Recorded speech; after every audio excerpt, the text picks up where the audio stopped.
योग दर्शन द्वितीय साधनपाद सूत्र संख्या 40। सूत्र है शौचात् स्वांग जुगुप्सा परैर संसर्गः।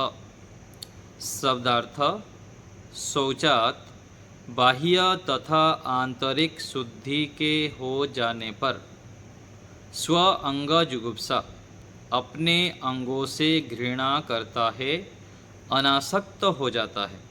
परैहि तथा अन्यों के शरीर से भी आसक्ति रहित हो जाता है। सूत्रार्थ जब योगी की बाह्य तथा आंतरिक शुद्धि हो जाती है तब वह अपने शरीर से अनासक्त हो जाता है तथा अन्यों के शरीरों से भी संपर्क नहीं रखना चाहता। पिछले सूत्रों में हम यम के लाभ देख रहे थे। अहिंसा, सत्य, अस्तेय, ब्रह्मचर्य और अपरिग्रह के पालन करने से क्या क्या लाभ होता है, ये हम विचार किए। आज से फिर नियम जो शौच, संतोष, तप, स्वाध्याय, ईश्वर प्रणिधान के लाभ के ऊपर विचार करेंगे। नियम के अंतर्गत पहला है शौच। शौच अर्थात शुद्धि। शुद्धि के पालन करने से क्या लाभ होता है?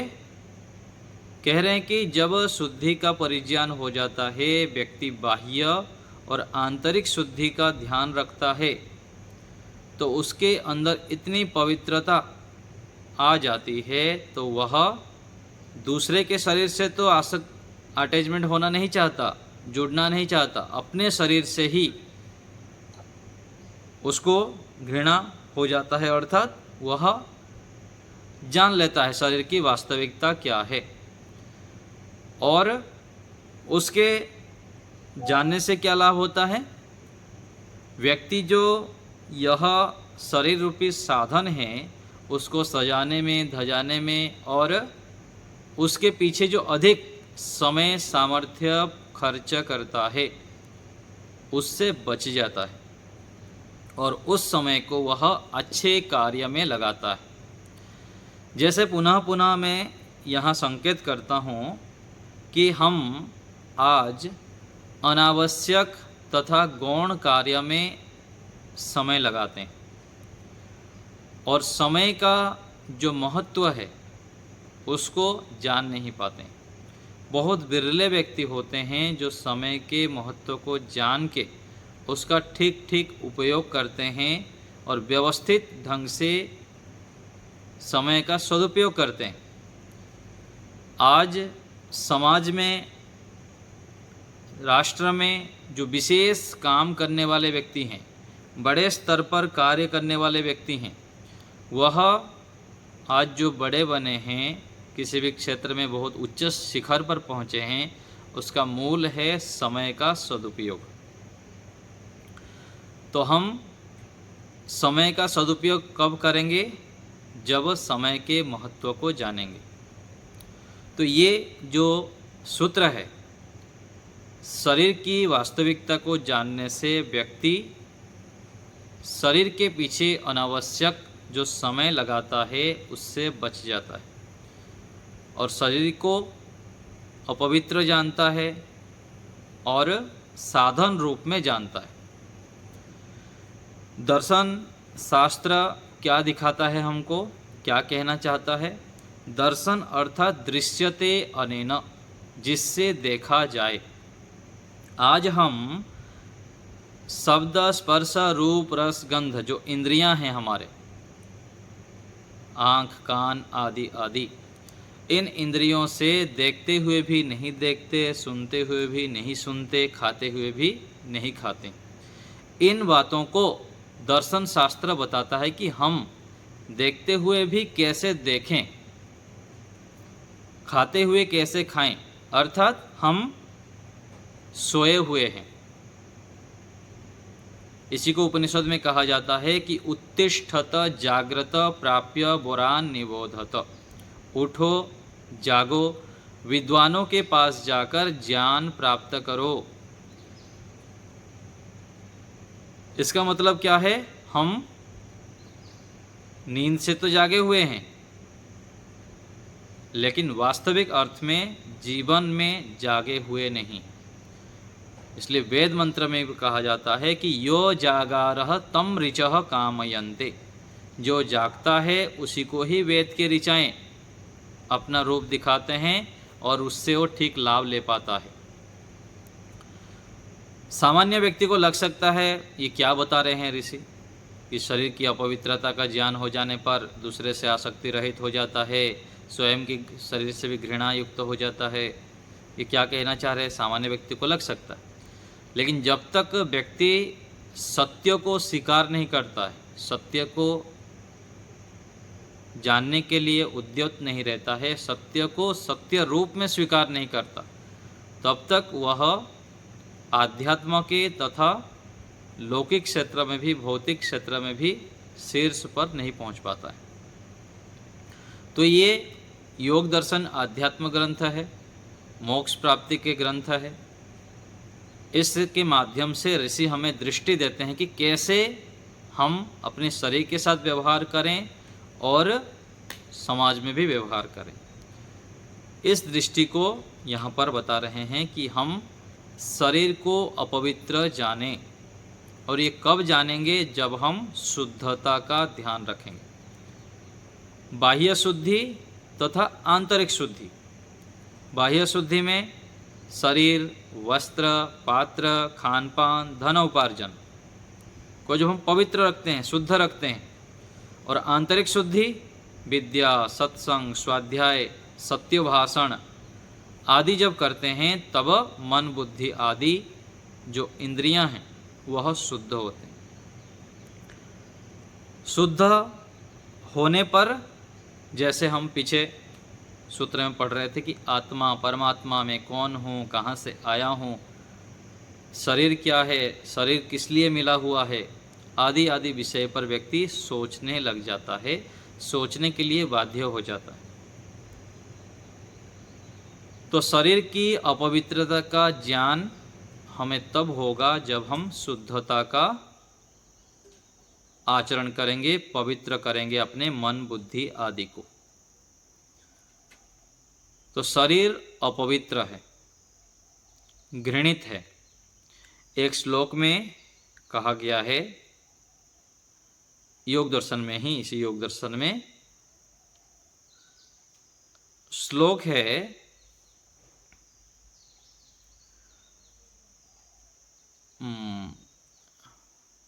हाँ, कायम आधेय शौचत्वात् पंडिता ही असुचिम विदुः। तो पहला श्लोक के पंक्ति हो गया क्या,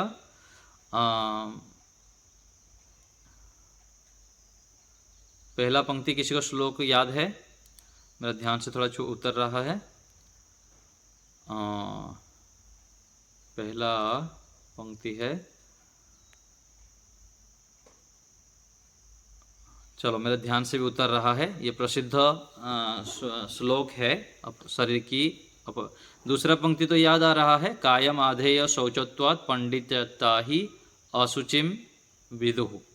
ये दूसरा श्लोक है। तो इस श्लोक में कहा गया है कि शरीर अपवित्र है। क्यों अपवित्र है? तो इसमें कह रहे हैं कि, हाँ आ गया याद, स्थानात् बीजात उपष्टंभान, स्थानाद बीजात उपष्टंभान निहिस्यन्दान निधनाद अपि कायम आधेय शौचत्वात् पंडिता ही असुचिम विदुः। तो इसमें कहा गया कि शरीर अपवित्र है। ये ऋषि व्यास जी ने इसी योग दर्शन में ही लिखे हैं, पीछे जो शौच के विषय में आया था वहाँ पर। तो इसमें कहा गया शरीर अपवित्र है। क्यों?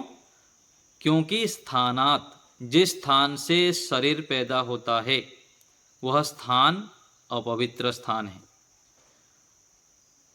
इसीलिए शरीर अपवित्र है। बीजात, जो बीज है रजवीर्य आदि, वह अपवित्र है, इसलिए भी शरीर अशुद्ध है, अपवित्र है। स्थानात बीजात उपष्टंभान, उपष्टंभान अर्थात आधार।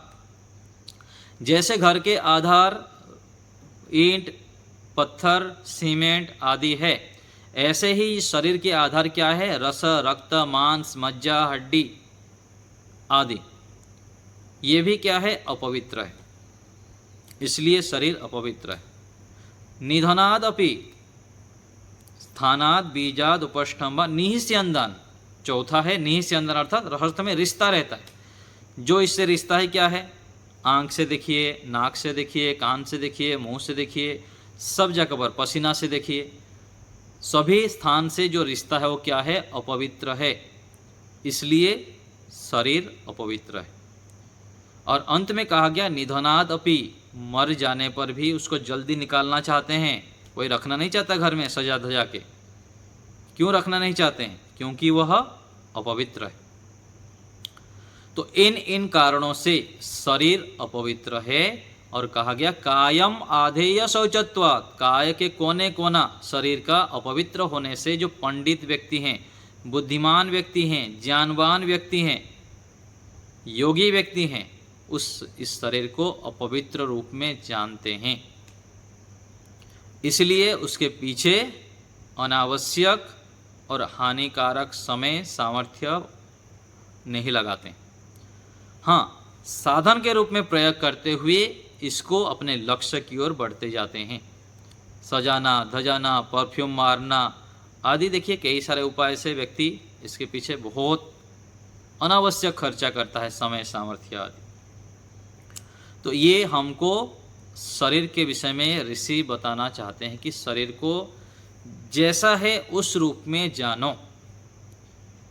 ऋषि, वेद, हमारे ग्रंथ सत्य, जितने ऋषियों के ऋषिकृत ग्रंथ है, वो हमें सत्य से परिचय कराना चाहते हैं।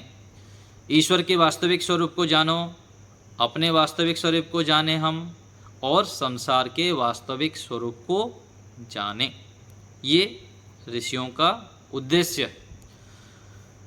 तो यह शरीर की वास्तविकता है। आगे हम इस पुस्तक के आधार पर थोड़ा पढ़ते हैं।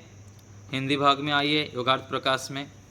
इस सूत्र में 5 नियमों में से सोच का फल बतलाया है। जब योगाभ्यासी बाह्य और आंतरिक शुद्धि करते करते ऊंचे स्तर की शुद्धि कर लेता है, तो अपने अंगों से घृणा होती है। आज देखिए सच्चाई तो बोलना ही पड़ेगा। डॉक्टर लोग जाके बड़े बड़े ऑपरेशन कराते हैं, कितने मास्क पहनते हैं और जो है लगाते हैं सब। उस समय उनको लगता है ऑपरेशन थिएटर के बाद अंदर कि ये शरीर घृणित है। बाहर निकलते ही फिर उनका व्यवहार जब देखते हैं वो विपरीत दिखता है। तो इससे क्या है? उनको वास्तविक ज्ञान नहीं।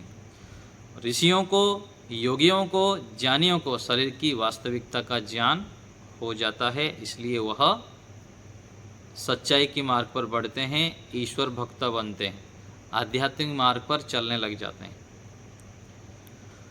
शरीर में दोष देखने से उससे योगाभ्यासी की आसक्ति हट जाती है और वह संयमी बन जाता है। अन्यों के शरीरों से भी उसका संसर्ग अर्थात आसक्ति छूट जाती है। शरीर के स्वभाव को अशुद्ध जानकर वह उसको त्यागने का इच्छुक बन जाता है। जल आदि से शुद्धि करने पर भी उसको अपना शरीर अशुद्ध ही दिखता है। शरीर की शुद्धि के लिए जो लोग विशेष प्रयत्न नहीं करते हैं, उनके शरीरों के साथ योगी की आसक्ति कैसे रह सकती है? तो देखिए, अपने शरीर से भी दूसरे शरीर से भी वो आसक्ति रहित हो जाता है योगी व्यक्ति। मानव का शरीर धर्म, अर्थ, काम और मोक्ष का साधन है। इसके बिना वह कुछ भी कार्य नहीं कर सकता, ऐसा जानना चाहिए। अपवित्र भी जानना है, दूसरे तरफ से ये भी जानना है कि ये साधन है। परंतु अपने शरीर में जो आसक्ति उत्पन्न होती है वह ईश्वर उपासना में बाधा उपस्थित करती है। अपने शरीर के सौंदर्य को देखकर व्यक्ति सुख का अनुभव करता है, मैं बहुत सुंदर हूँ, और बहुत सा समय शरीर को सुंदर बनाने में समर्थ कर देता है। सत्संग, स्वाध्याय, ईश्वर उपासना आत्मनिरीक्षण के लिए उसके पास समय शेष नहीं रहता है। शरीर के साथ व्यक्ति का स्व स्वामी संबंध भी हो जाता है। ये शरीर मेरा है और मैं इसके स्वामी हूँ, मालिक हूँ, और वो अलग एक प्रकार से अज्ञानता पूर्वक संबंध हो जाता है। स्वस्वामी संबंध योगाभ्यास में अत्यंत बाधक है। स्वस्वामी संबंध अर्थात क्या है, नए व्यक्ति के लिए बता रहा हूँ। जैसे ये घर, मकान, गाड़ी सब है, इसको व्यक्ति अपना मान लेता है कि मेरा है, मैं बनाया हूँ। मैं बनाया अर्थात मैं तो बनाया हूँ, लेकिन वो सब कुछ मेरा मान लेता है कि मेरी पुरुषार्थ से ही सब कुछ हुआ है। ये क्या है, मूर्खता है, अज्ञानता है। उसके पीछे वो यदि एक ज्ञान जोड़ दे कि इसके बनाने में सबके पीछे माता पिता, गुरुजन और सभी की सहायता है, और उसके पीछे सबसे बड़ा स्वामी परमात्मा है, इस भावना को जोड़ देते हैं तो ये स्व स्वामी दोष नहीं आता है। स्व अर्थात मेरा, स्वामी अर्थात मैं उसका मालिक हूँ। ये बोलते हैं स्वस्वामी संबंध। तो जब ईश्वर को, माता पिता को, गुरुजनों को और अनेक लोगों को हम उसकी भागीदार मानते हैं कि उनके सामर्थ्य से भी बना हुआ है, मेरे पास जो है उन सबकी सहायता से, तब ये दोषयुक्त नहीं होता है स्वस्वामी संबंध। ये जो यहाँ पर कह रहे हैं ये दोषयुक्त वाला है। स्वस्वामी संबंध योगाभ्यास में अत्यंत बाधक है। शरीर को अपना मानने से मिथ्या अभिमान उत्पन्न होता है कि मेरा शरीर बहुत सुंदर है, औरों के शरीरों से शरीर तो कुछ भी सुंदर नहीं है। यह मिथ्या अभिमान योग का विरोधी है। इसलिए शरीर की अपवित्रता को देखकर उससे उत्पन्न राग को समाप्त किया जाता है। व्यक्ति दूसरे के शरीरों के सौंदर्य को देखकर मोहित हो जाता है, उससे काम वासना उत्पन्न होती है। इस संदर्भ में न्याय दर्शनकार ने कहा है। तो यहाँ तक हम देखते हैं। तो इससे क्या होता है, व्यक्ति जब एक तो अपने शरीर के पीछे समय लगाता है, वो दूसरे शरीर को क्या मानता है, पवित्र मानता है, पूरा ऐश्वर्य राय और जैसे होता है ना विश्व सुंदरी, ऐसे दिखने लग जाता है उसको। तो योगी के दृष्टि, हमारे गुरुकुल में गुरुजन लोग ऐसे ऐसे हमको सिखाते हैं यहाँ पर कि हमारी कैसे दृष्टि होनी चाहिए, एक्सरे दृष्टि। बाहर जो 1 mm का परत है ना, चमड़ी, उसको उतार के देखें, ऐसे दृष्टि हमारा। यदि आकर्षण होने लगे, गलत विचार आने लगे माता बहनों को देख के अथवा माता बहनें पुरुष को देख के, उसके पीछे देखें मलमूत्र से भरा हुआ शरीर है, और एक्सरे दृष्टि करें, रक्त, रस, मांस, मज्जा सब भरा पड़ा है। और जैसे श्लोक बताया, स्थानात, बीजात, उपष्टम्भान, सारे क्या है, अपवित्रता से भरा पड़ा है। ऐसे सोचकर, ऐसे दार्शनिक दृष्टि कर कर, सच्चाई सत्य दृष्टि कर कर हमें इन गलत भावनाओं से, गलत विचारों से बचना चाहिए। और दूसरे तरफ इन आकर्षणों से, जो संसार रूपी माया है, क्या लिखा गया वेद मंत्र में, हिरण्मयेन पात्रेण सत्यस्य अपिहितम मुखम, कि जो संसार रूपी चमकीला दिख रहा है ना, शरीर से लेकर अलग अलग संसार के चमकीला पदार्थ, व्यक्ति, वस्तु, स्थान, ये सब ऊपर से चमकीला दिख रहा है। जो दिख रहा है वो सत्य नहीं है, वास्तविकता तो उसके पीछे है। उसको जानो, उसको जानकर ही हमारा जीवन सफल हो सकता है। ये जो कार्य दिख रहा है, कार्य के पीछे उस कार्य के स्वामी को देखें। सृष्टि को देखकर सृष्टिकर्ता को हम देखें कि ये सृष्टि इतनी सुंदर है तो उसको बनाने वाला कितना सुंदर होगा। शरीर इतना सुंदर है तो ये शरीर को जो डिजाइन करने वाला है वो कितने सुंदर होंगे। यह दृष्टि यदि हमारा हो जाए तो हम सफल हैं, हम सुख शांति से युक्त हो सकते हैं। नहीं तो यहाँ चमकीला देखकर उसमें फंस जाएंगे। जैसे कहा गया ना, कुरंग मातंग प्रतंग भृंगः मीना हता पंचभिरेव पंचः एकः प्रमादे सकथं न हन्यात् यह सेवते पंचभिरेव पंचः। तो इस श्लोक में कहा गया जो मीन है, मछली है, एक स्वाद के चक्कर में आकर जाल में पड़ जाता है, मर जाता है। मीना होता और हाथी है, स्पर्श के इसमें आके मरता है। ऐसे ही जो रूप के उसमें आके पतंगे होते हैं, रूप के उसमें आके आग में गिर जाते हैं, मर जाते हैं। और कुरंग मातंग प्रतंग भिंग, मीना हता कुरंग मातंग, ऐसे अलग अलग जो कुछ पक्षी आदि हैं, हाथी हैं, ये सब क्या एक एक इंद्रियों के दासत्व के कारण अपने जीवन को खो देते हैं। और ये मनुष्य क्या है, ये तो पूरा सारे इंद्रियों से खुला छूट भोगता है, स्पर्श से भी, रूप से भी, स्वाद से भी। तो ये कैसे बच सकता है? एक एक इंद्रियों के दासत्व से व्यक्ति का पूरा पतन हो जाता है। स्वाद के ऊपर अंकुश नहीं रख पाता है, रोगी बीमार होकर तड़पता रहता है।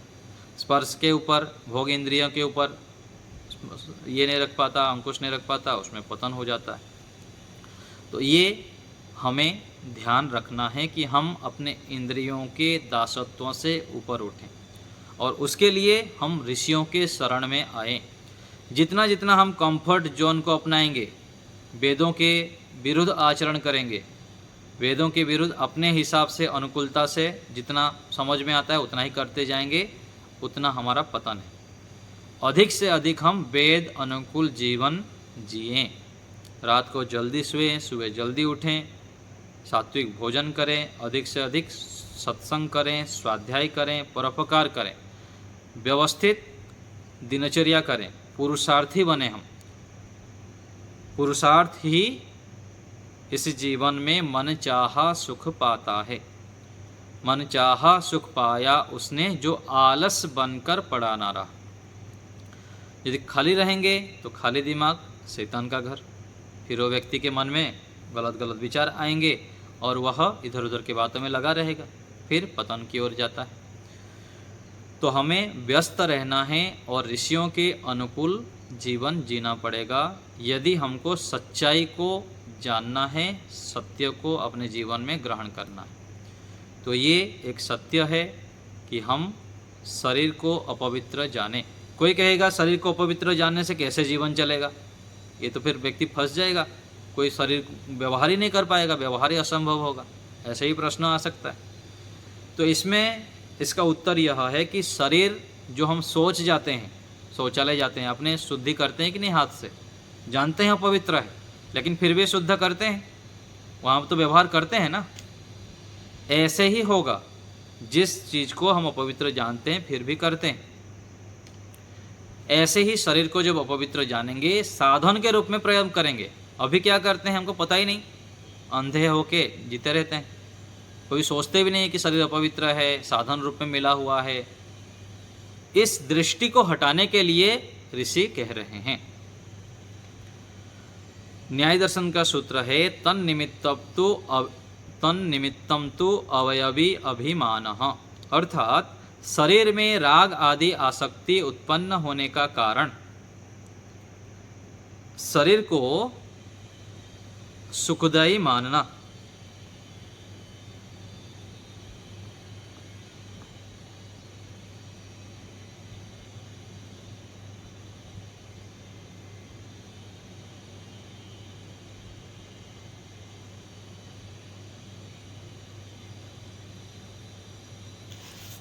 हाँ, तो इसमें थोड़ा कट गया।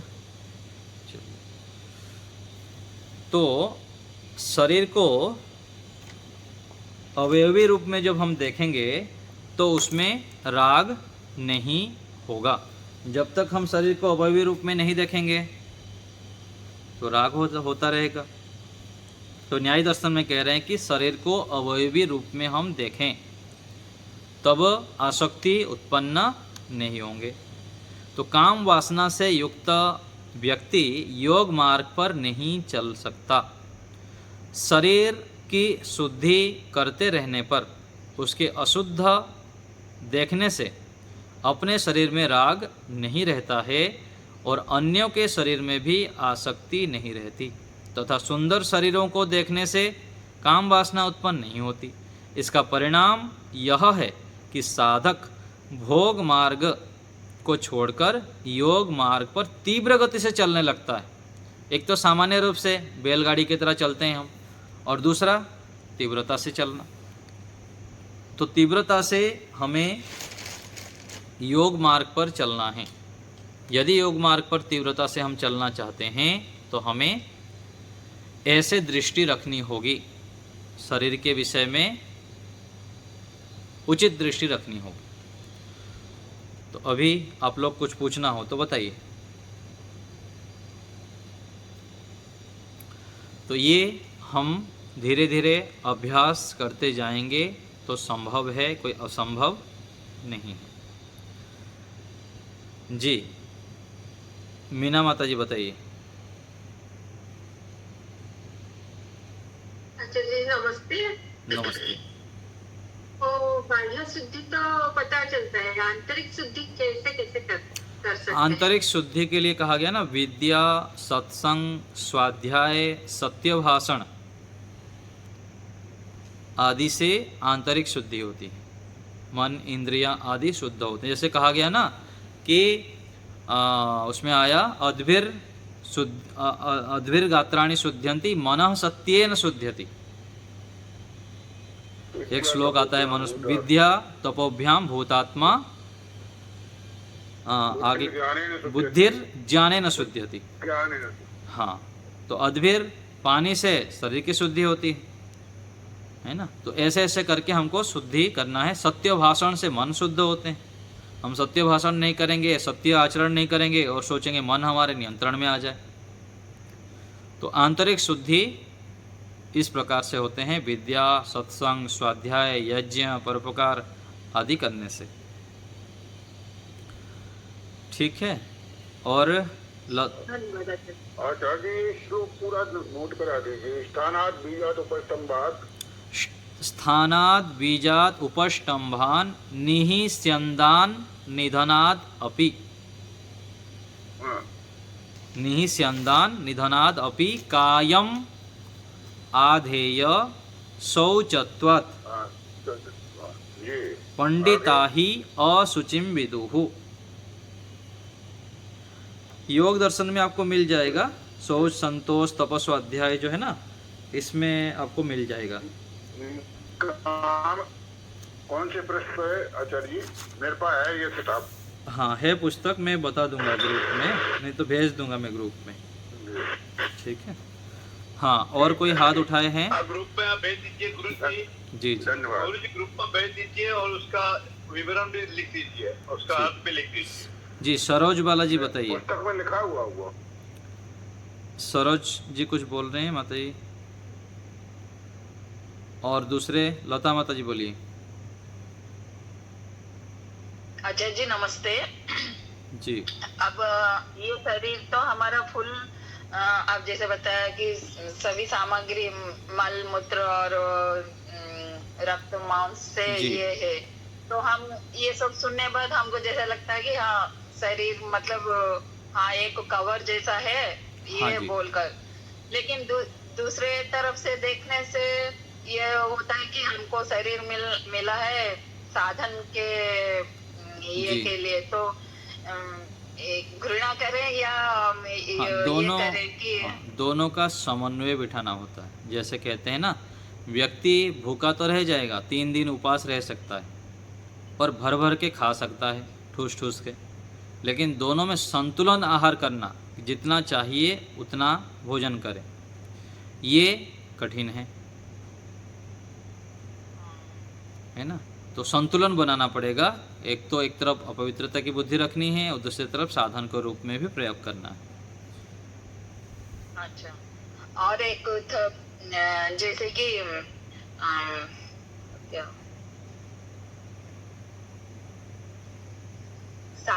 मतलब साधन जब हम करते हैं तो हमारे अंदर ये रजोतमो और सत्वगुण ये 3 गुण भी होता है, तो हम कंटिन्यूसली सिर्फ साधन और सत्व गुणों में रह पाना मतलब रह सकते हैं, कोई असंभव नहीं है। सत्व गुण में प्रतिष्ठित होने के लिए उसका भी साधन को अपनाना पड़ेगा।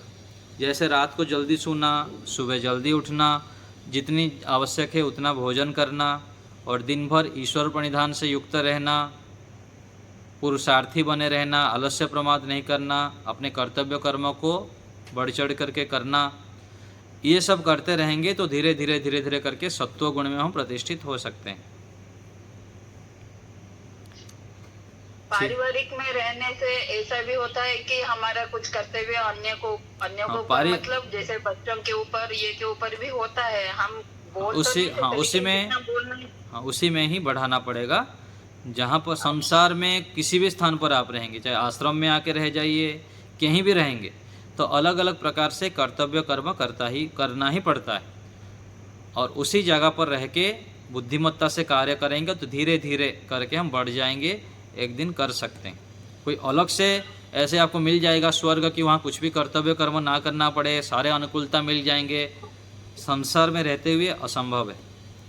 संसार में रहते हुए ही इन कार्यों को करना पड़ेगा, चाहे घर में रहे, चाहे आश्रम में रहे, चाहे कहीं भी रहे।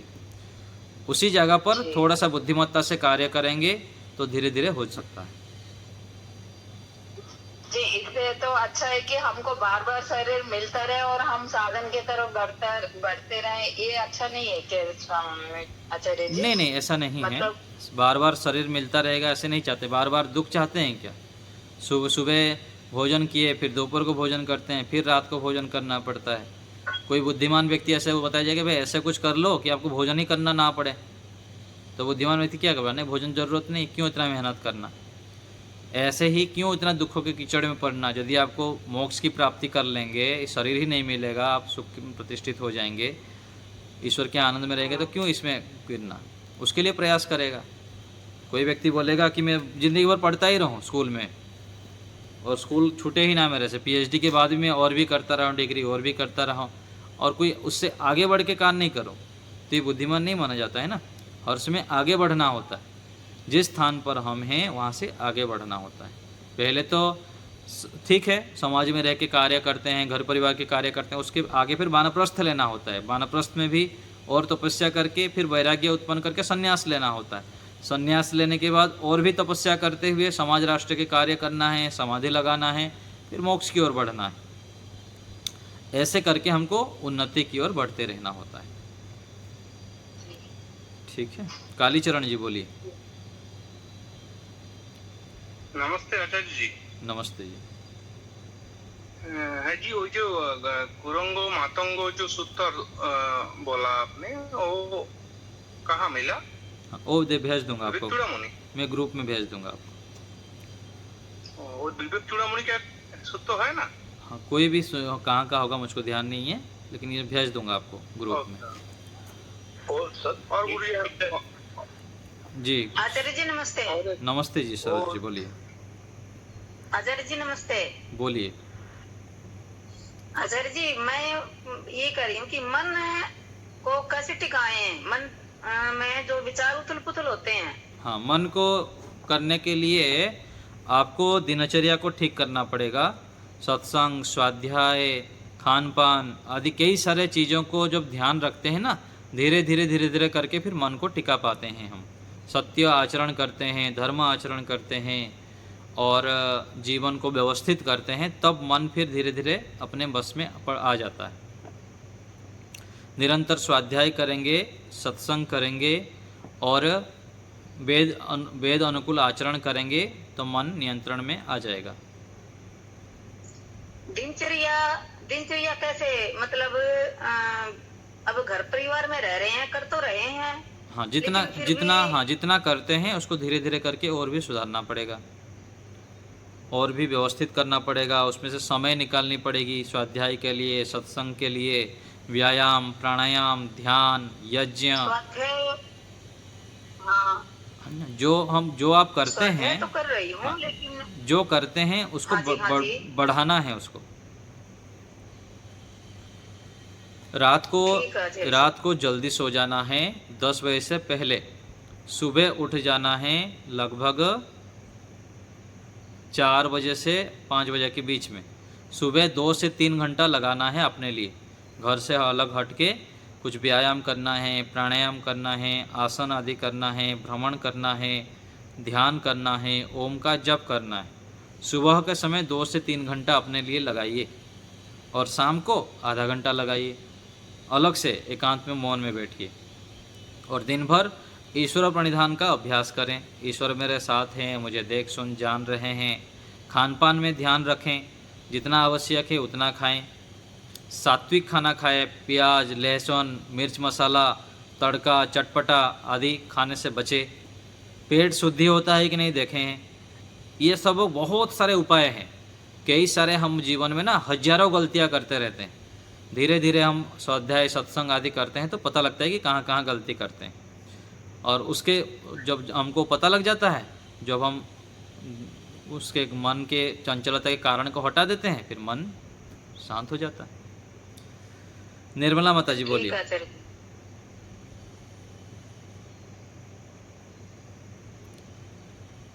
माइक ऑन करिए। निर्मला माता जी। नमस्ते आचार्य जी। नमस्ते। ये इसका जो सबसे पहला नियम तो यही है कि सोच, जैसे नियम में सबसे पहले सोच आता है। हाँ जी हमारे शरीर को हमें समझना चाहिए। जी। और अभी हम 3 दिन के शिविर में स्वामी विवेकानंद के यहीं गुड़गांव में लगाया था, तो वहाँ गए थे तो उनका एक वो था जो इसका एक आयुर्वेदिक का उनका वो कह रहा था। तो वो यूं कह रहा था कि चावल का ऐसा वो बना करके अब स्वामी जी को रगड़ रगड़ के अब आके तो है ना इतना को तेजस्वी बना दूंगा। तो ये करना चाहिए, नहीं करना तो देखिए माता जी, सोच- हाँ बहुत सारा उपाय हैं आयुर्वेद में। देश काल परिस्थिति और हमारी कितनी अनुकूलता है, हमको चाहिए कि नहीं चाहिए, आदि आदि विषय के पर वो निर्भर करता है। ठीक है ना। तो बहुत स्थितियां हैं, बहुत सारे उपाय हैं शरीर को स्वस्थ रखने के लिए। आयुर्वेद में भी बहुत सारे भस्म हैं, जड़ी बूटियां हैं, कई सारी चीज़ें हैं। तो कितना हमको चाहिए कि नहीं चाहिए, हमारे की क्या योग्यता है, आदि आदि को निर्णय करते हुए करना होता है। कई बार यदि नहीं चाहिए फिर अधिक ओवरडोज हो जाएगा तो भी हानिकारक है। तो देश काल स्थिति के हिसाब से हमको निर्णय करके आयुर्वेद से लाभ लेना चाहिए, पंचकर्म आदि भी करना चाहिए और अच्छे खान पान करनी चाहिए। तो अपने शरीर को सुंदर बनाने के लिए तो हमें कोशिश तो रखनी चाहिए। हाँ, सुंदर नहीं स्वस्थ सुंदर भी रखना चाहिए। लेकिन इसमें जो अनावश्यक समय लगाते हैं उसमें से लगे ना अनावश्यक तथा हानिकारक, ये दोनों जोड़ना पड़ेगा, है ना। उसको फिर हमको बुद्धिमत्ता पूर्वक बड़ों से, जो गुरुजन हैं, ज्ञानी हैं, उनसे पूछना पड़ेगा कितना मेरे लिए आवश्यक है, कितना करने से हानिकारक नहीं है, वो देखना पड़ेगा। अति से बचना है, कहने का मतलब है कि अति से बचना है, उसमें के समन्वय बिठाना है, संतुलन करना है। ठीक है। लेकिन जैसे हम घृणा तो नहीं कर सकते ना अपने शरीर से भाई। नहीं, जैसे आपने घृणा का जन्म हुआ तो उस ऐसे स्थान पर हुआ जहाँ गंदे स्थान पर, तो ये तो कोई तो परमात्मा ने बनाया है। घृणा का मतलब यह है कि वास्तविक ज्ञान से युक्त रहना, जो वस्तु जैसा है उस रूप में उसको स्वीकार करना। ठीक है ना। माता पिता है बोल के माता पिता को पूरा उसमें ही सारा समय नहीं लगाना है। माता पिता से आगे जो परम माता पिता है, इन लोग हमको जन्म दिए हैं, उनके कारण हमारा जीवन है, ये देखना है। लेकिन उनके पीछे ही सब लग जाना ऐसा नहीं। उसके ऊपर जो परम माता पिता है उसके लिए भी समय निकालना, उनकी आज्ञाओं को भी पालन करना, ये उसके पीछे उद्देश्य है। ठीक है। और सुदेशना माता जी बोलिए। आचार्य जी नमस्ते। आचार्य जी, ये जो देखते हुए नहीं देखना, सुनते हुए नहीं सुनना, इसका सूक्ष्मता से अर्थ क्या है? सूक्ष्मता से अर्थ ये है कि जैसे हम देखते हैं, अभी देखने का मतलब संसार को उस रूप में थोड़ी देखते हैं कि परमात्मा की कृति है ये। पहाड़, पर्वत, नदी, झरना, ये देखते हुए हमको ईश्वर की अनुभूति नहीं होती है। ईश्वर की दिव्य रचना को नहीं देख पाते हैं कि परमात्मा कितने महान सृष्टि को बनाए हैं। ऐसे ही किसी माँ बहन बेटी को देखते हैं तो उनके अंदर उस दृष्टि नहीं रख पाते हैं, वो तो गलत दृष्टि रखते हैं। और किसी भी अच्छे शरीर को देखते हैं, अच्छे कृति को देखते हैं तो उसके पीछे परमात्मा की दृष्टि को नहीं रख पाते हैं। और भोग्य सामान जब देखते हैं, कोई मिठाई याद किया तो उसमें क्या देखते हैं हम? ये नहीं थे उसके पीछे जो तत्व है, जैसे अच्छे मिठाई देख लिए तो उसके पीछे हम चीनी है, छेना है और तेल है, कुछ चीज़ें वो देखते नहीं, केवल ऊपर हमको देखते हैं, है ना। तो मूल जो उसका तत्व है वो देखते नहीं हैं, उसमें ना देखते हुए उसमें हम आसक्त हो जाते हैं और फिर गलत प्रयोग करते हैं। देखना हो गया। सुनते हुए भी जितना सुनना चाहिए, जिस प्रकार से सुनना चाहिए, उससे लाभ उठाना चाहिए, वो नहीं उठाते हैं लाभ। देखना, सुनना, बोलना, बोलते हुए जो सत्य बोलना चाहिए, प्रिय बोलना चाहिए और मधुर बोलना चाहिए, कोमल बोलना चाहिए, हितकर बोलना चाहिए, वो नहीं बोलते हैं। तो ये अर्थ है कि हमको जो साधन मिला है, जिस प्रकार से उसका प्रयोग करना चाहिए उतना हम उसका प्रयोग नहीं करते हैं, गलत प्रयोग करते हैं अथवा कम मात्रा में प्रयोग कर पाते हैं, उसका उपयोग कर पाते हैं। जब हम शास्त्रों को पढ़ते हैं, ऋषियों के शरण में आते हैं, सत्संग स्वाध्याय करते हैं, तो फिर उसमें परिवर्तन करते हैं, उसमें धीरे धीरे सुधार करते रहते हैं। बैठते हुए भी हम झुके हुए ऐसे बैठते हैं, सीधा बैठना चाहिए। सोते हुए भी जब सोते हैं तो बाईं करवट लेके सोना चाहिए, पूरा शरीर सीधा रहना चाहिए। हम या तो पलट के सोते हैं, कुछ व्यक्ति कुछ हाथ पैर के पोजीशन को ठीक नहीं रखते हैं, ऐसे करते हैं। पीते हुए पानी तो पीते हैं, लेकिन पानी पीते हुए एक गिलास मुंह में लगाए पूरा ढक ढक पी लेते हैं, जबकि पानी पीते हुए एक घुट लेना, मुंह में थोड़ी देर रखना, फिर धीरे धीरे पीना चाहिए। खाते हुए भी चबा चबा के खाना चाहिए, मुंह में डाले तुरंत अंदर एक बार में घटल। तो ये क्या है, इन सब छोटे छोटे सूक्ष्म बातें हैं जिससे हम देखते हुए नहीं देखते, खाते हुए नहीं खाते हैं, विचारते हुए विचारते नहीं हैं। अच्छे विचार करना चाहिए, श्रेष्ठ विचार करना चाहिए, दिव्य विचार से युक्त होकर रहना चाहिए। इधर उधर राग, द्वेष, ईर्षा, द्वेष आदि से युक्त होकर रहते हैं। तो इन सब का मतलब है कि हम जो जिसके लिए साधन मिला है उसका ठीक ठीक प्रयोग नहीं करते।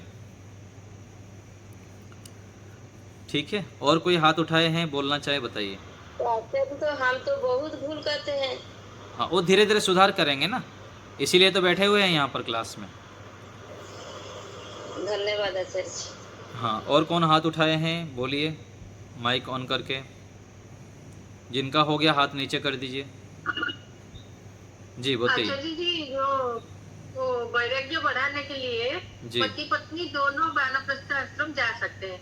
हाँ तो हाँ, एक नहीं जाते हैं, एक को इच्छा होता है परंतु नहीं जा सकते, क्या कर सकते हैं? उसके लिए बुद्धिमत्ता प्रयोग करना पड़ेगा, उसका उपाय करनी पड़ेगी, कुछ बड़े से राय लेना पड़ेगा, जो आपके परिवार के विषय में जानते हैं, आपकी स्थिति के विषय में जानते हैं, वो व्यक्तिगत रूप में आप चर्चा करेंगे, उसका उपाय करेंगे, परमात्मा से प्रार्थना करेंगे, तो भी समाधान हो सकता है। यहाँ संसार में ऐसे कोई समस्या नहीं है जिसका समाधान ना होता, हो सकता है, लेकिन ऐसे हमको निरंतर प्रयास करना चाहिए, पुरुषार्थ करना चाहिए, तो धीरे उसका समाधान भी मिल जाएगा।